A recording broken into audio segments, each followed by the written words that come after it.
My name's Todd Harris, and I'm from High Res Studios.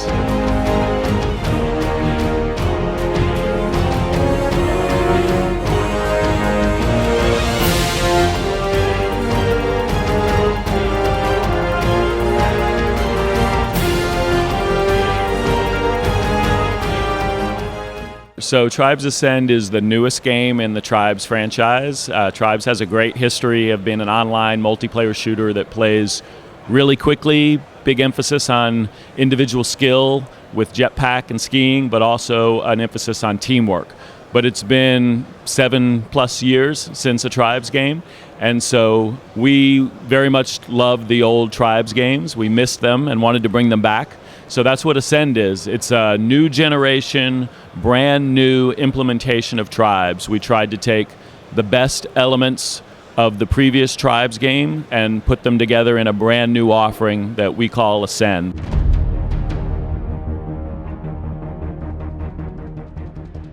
So there's a great history of competitive gameplay in Tribes, and we definitely want to preserve that. So we're going to start with 4 maps. Including Katabatic, which is a favorite from previous Tribes games. We're going to start with 2 game modes.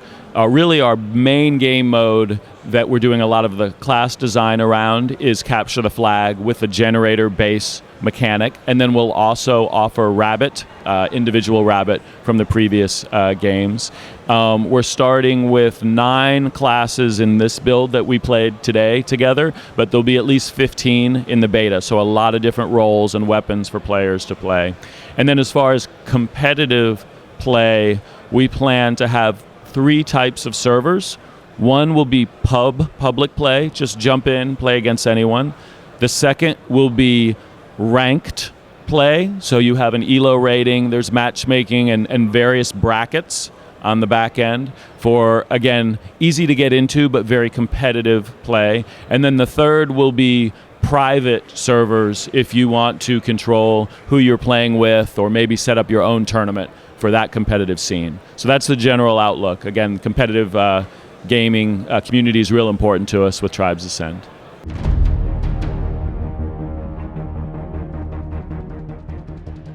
So Katabatic, as we said, will be preserved. It's basically the same size and approximately the same layout. So in our initial 4, that's the one that is a true recreation. We also, the map that we played today at Gamescom, Crossfire, is somewhat inspired from Broadside, not exactly, but similar.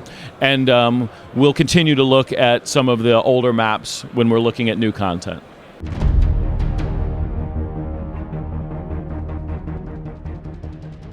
So some we will, some we won't. On our first release, we're not planning to have mod tools or map making tools available. That's something that we will consider down the road, but just in terms of our development team, that's not the top priority. We want to continue to release new maps and new modes of our own for a while until we have a very large set of content. So mod tools are not a first priority, they may come later.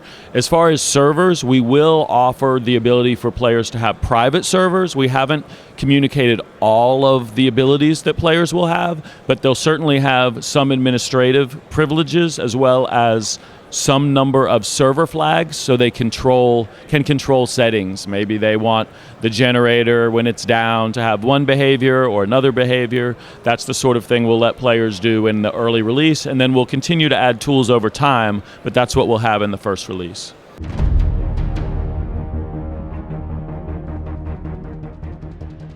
Yes, we haven't announced anything formally yet, but we do plan on sponsoring some tournaments, certainly.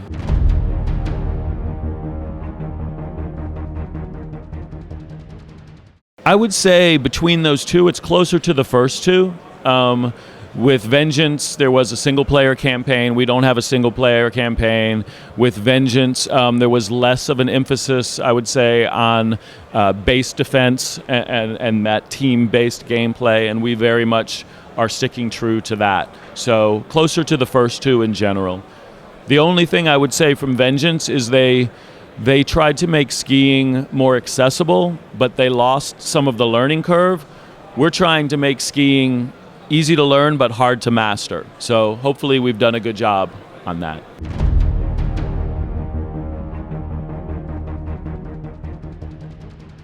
So we haven't announced release date, but we've said closed beta September, open beta in the fall. And the pricing is free to play. So the way that will work, you download the client for free. You'll have access to a starter set of classes like the Soldier that is very versatile. It has a spin fuser from the old game. It feels kind of like Tribes players are used to, very versatile. Over time, you can unlock new classes by just playing the game and not paying anything. But if you want them more quickly, then you can buy classes. And you can buy them a la carte, or you can buy a set of them. If you just want to buy one price and get maybe 10 classes or 15 classes, we'll allow that for players. So free to play, and then the way we make money is people directly buying classes or buying experience boosts or buying cosmetic skins that don't affect gameplay. But anything that affects the game will be earnable by playing the game. We very much are not pay to win. We want it to be fair game, AAA quality, but free. So everyone wins.